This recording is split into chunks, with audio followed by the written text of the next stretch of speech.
Well, hello, and welcome to another episode of We're All Cuties Here podcast. I know it's been a minute, y'all. I've been gone a long time. I'm sorry. Told y'all I'll be going through things. The Lord be working on me. So I'll be having to take some time to reflect, some time to maneuver and get my mind right.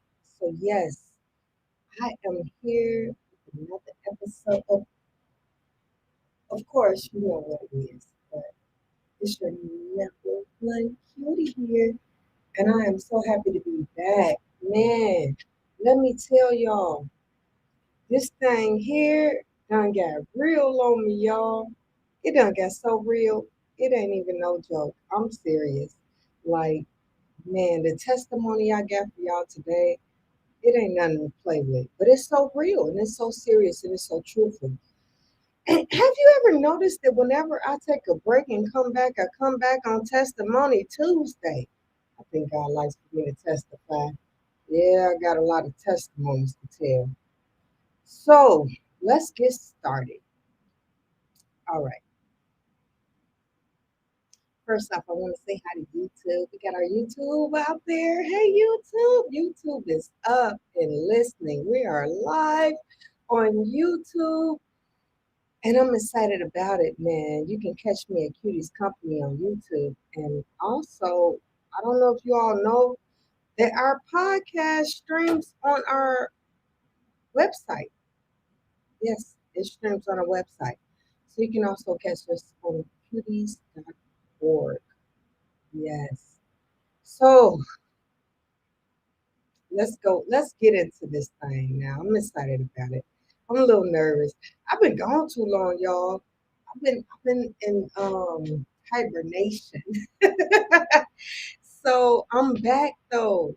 So I want to let y'all know I'm back in full effect, and we're gonna get this thing back running. All right. Today's testimony. Look, I'm going around every bush I can find to go around because I'm a little nervous about today's testimony, y'all. Y'all know God always make me tell on myself. Always. So if anybody ever told you something about me and you didn't hear from me, they probably lied because I don't keep no secrets.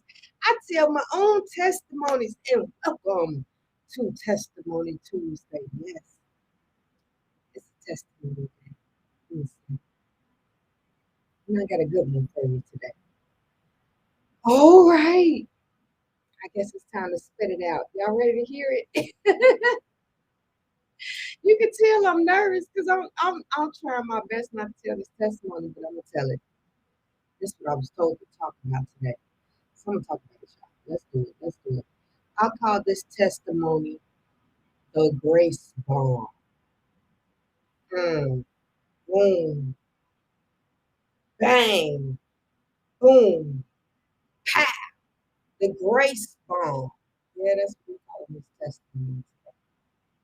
Yeah, because I had to take my own advice, which was quite strange for me because I'm not usually faced with my own advice very often, but I was this time.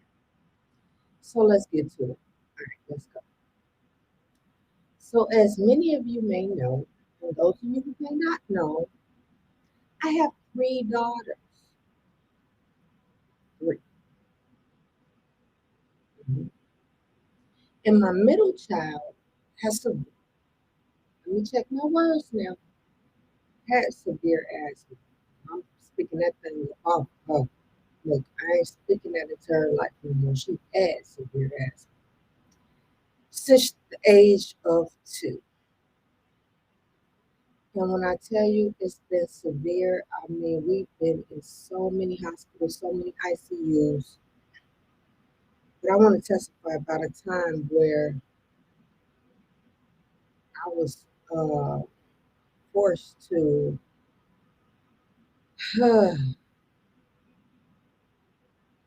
do some things I didn't want to do, act in a way I didn't want to act in. So let's talk about it. One time, my daughter was having a severe asthma attack. Yes, she was. She could barely breathe. And the city I was living in had a really bad hospital, you guys. They had a bad reputation. Everything about them, it was just a no. I wouldn't took my sick dog to this hospital. That's how horrible they were. But my daughter was so bad, I was forced to go to the nearest hospital. So I got there and I walked through the doors with my child that could barely breathe. And they were busy. People were filled up in the emergency room. And my daughter was out of breath. She was almost on her last breath. And what ended up happening was, it's hard for me to tell the story, y'all. Just bear with me, please. Bear with me. I got to the reception desk and I tried to check her in. If anybody knows about hospitals, you know, what is it? Air, lungs, heart, something else. It's supposed to go first before everybody else. And I know that. And so I came here and I told the receptionist my daughter couldn't breathe. And the lady looked at me and my daughter was coughing. Anybody who knows somebody with asthma, they cough the like moves the mucus in the air out their lungs. And that's actually a good sign. She looked down at my daughter and she said, "Oh, she probably just has a cold. Go have a seat in the waiting room." I looked at the waiting room, it was full. And I knew there's no way that she will make it if I sat there and waited. So, y'all, my mama bang kicked in and I went hamburger. Hear me? Hamburger. I went off on that one. I said, "No, you take her to the back right now. You put her on oxygen, on a breathing machine. She needs steroids, all of that." And the lady looked at me and told me to go have a seat. My daughter was so bad she couldn't walk.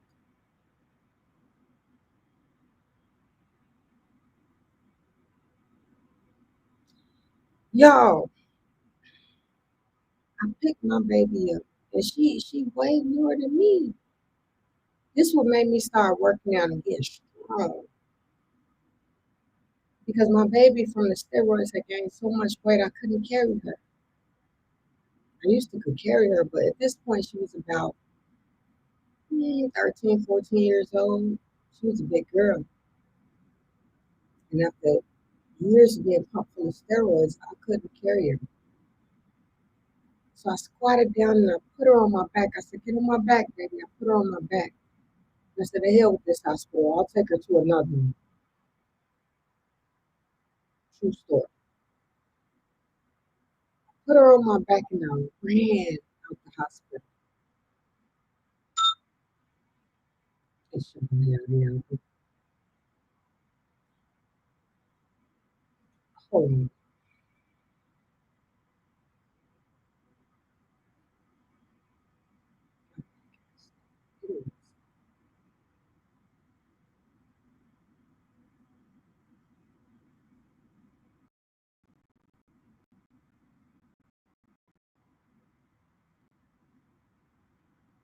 So what I ended up doing was I ran to the parking lot with my daughter on my back. Yeah, she was on my back. And I got to the car and I looked at her. And in that moment, I realized I didn't have time to make it to another hospital. That's how bad she was. I said to myself, if I try to take her somewhere else, she'll die. She'll die in the car on the way there.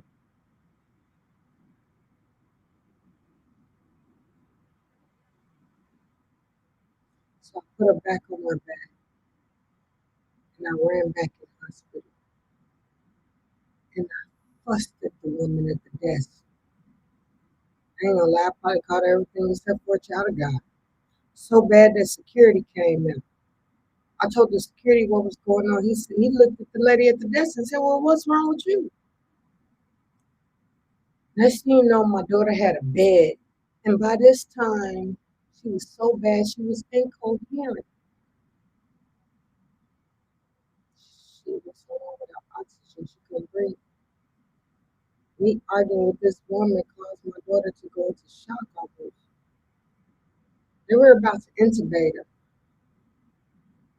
And I told them, no, do not intubate my child. Because I know I've heard horror stories about intubations, and once they start that, they have to be intubated every time, and I wasn't going. Said, nope, give her steroids, give her treatments, give her everything you got to give her, but do not intubate. That's how bad she was, y'all. They're trying to put a tube down her throat to make her breathe. Put her on a ventilator.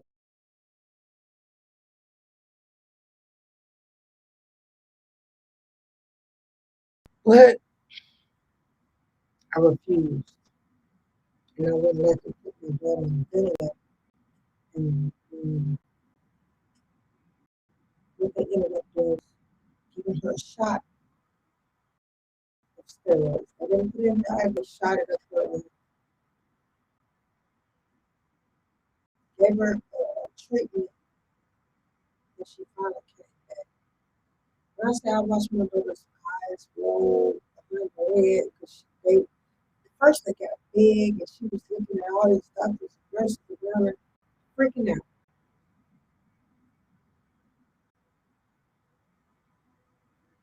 I never let her get to that point again. I always kept a close eye on her asthma. Ever since then, but let me tell you something.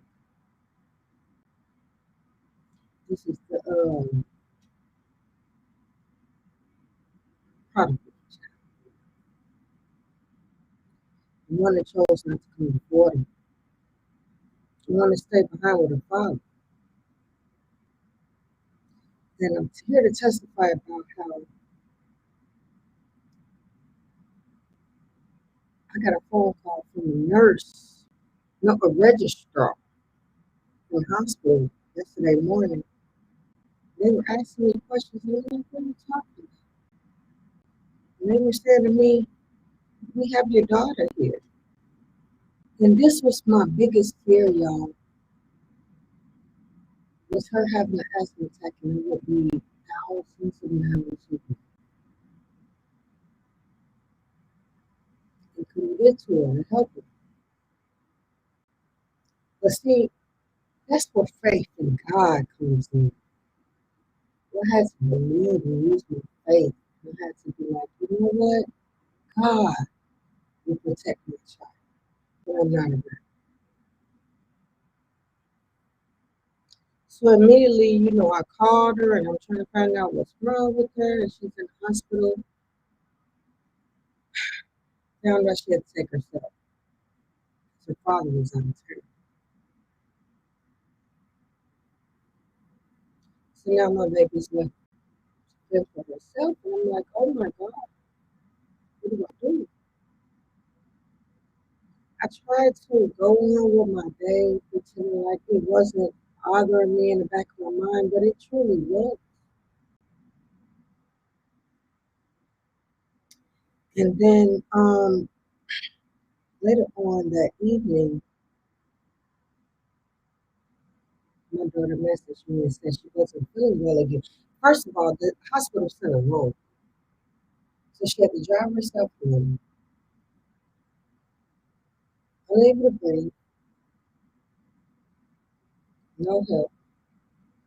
She gets home, Her father's this big independent guy. He wants them to be so independent. He's like, oh, they got to learn how to do everything for themselves. If we keep doing everything for them, they'll never grow and they'll never be grown ups and all this other stuff. Blah, blah, blah. They always want to take care of them to the day they die. We can let them go, but I'm not. So it took me back to a time when my daughter was in the ICU and almost died. And her father came in the room with a smile on his face. Y'all know I got a short temper. I tried to beat the smile off his face.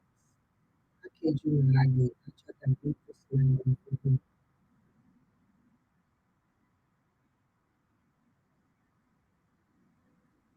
And in that moment, all those feelings came back and rushed back into me.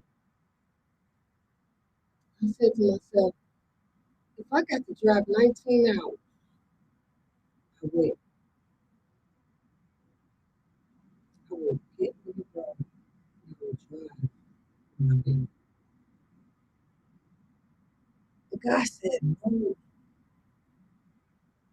And in that, and after all the anger and rage started to boil up inside of me, y'all, and I felt the old me coming back.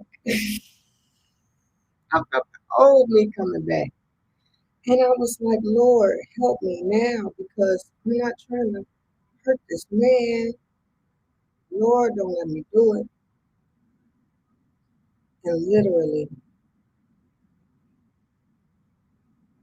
in that moment, God spoke to me. He said, haven't I taught you enough? I said, well, what do you mean, God? He said, haven't I taught you how to use your authority? Now, if y'all don't know, I got the gift to heal. I got the healing gift. So I literally thought about it and I straight like that came to my senses and I said to myself, I said, Lord, you're right. I can heal this child from right here, just like Jesus did. I don't have to go all the way there to heal my child. I can heal her right here where I'm at. All I got to do is speak the word. So I spoke it and I commanded her lungs to open and air to flow through. But that didn't take away the anger I felt from my father because I felt like he just didn't understand the severity of the situation. He was vacationing, left my child home while he was vacationing. And I'm saying to myself, Lord, what kind of father leaves a sick child at home for herself to go on a vacation, pre-planned or not? So I was getting upset. I was getting very upset. But then I thought about Jesus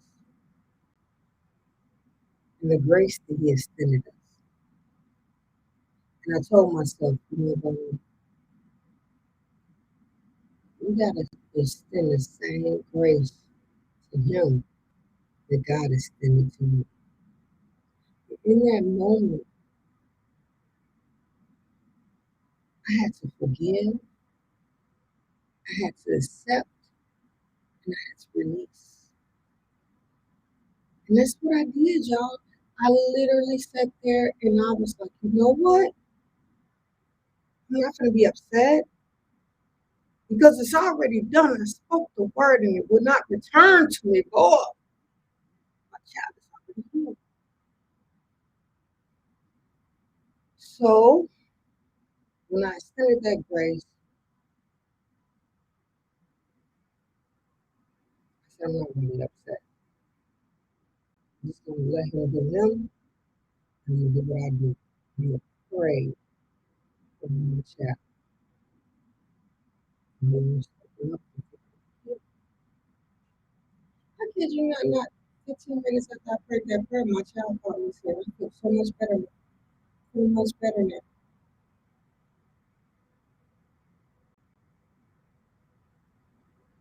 There is power in prayer. I'm here today to tell you, you do not have to get upset or let your emotions or your feelings overtake you.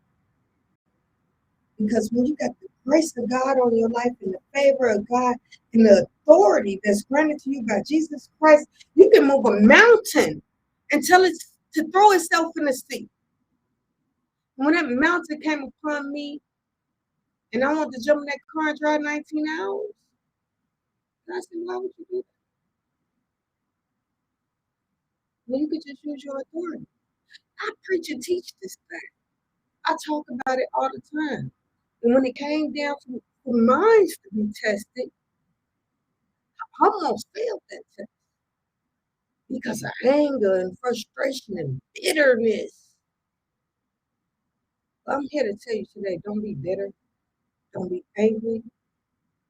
Extend grace to people because they don't know what they're doing. They don't even understand the severity. So don't lose your character. Remain humble. Do what you gotta do. I ain't saying be still. You gotta work. If I had not said the prayer that I said, my child's lungs would have opened up. But I knew the power and the authority that was granted to me by Jesus Christ, and I used that.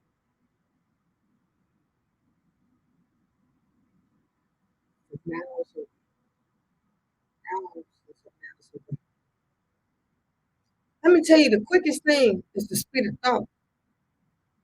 Shh, I'm trying to tell you. Y'all better listen, man. I'm trying to teach you something here. You want healing on your family member? You want healing on yourself. Think yourself healed. Speak yourself healed. It's true. It works. God gave us magnificent bodies, man. And little do you know, everybody looking for the return of Jesus Christ, but he said, I'm coming in a cloud. He tell y'all that cloud was his glory. How you gonna see it? Through his children. It's not a physical return. It's coming through his children. Yeah, we gotta start stepping up and working and using the glory of Christ that's within us. Man, this thing just got real on me. I got to go.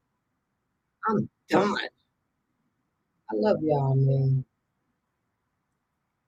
Don't you ever forget that.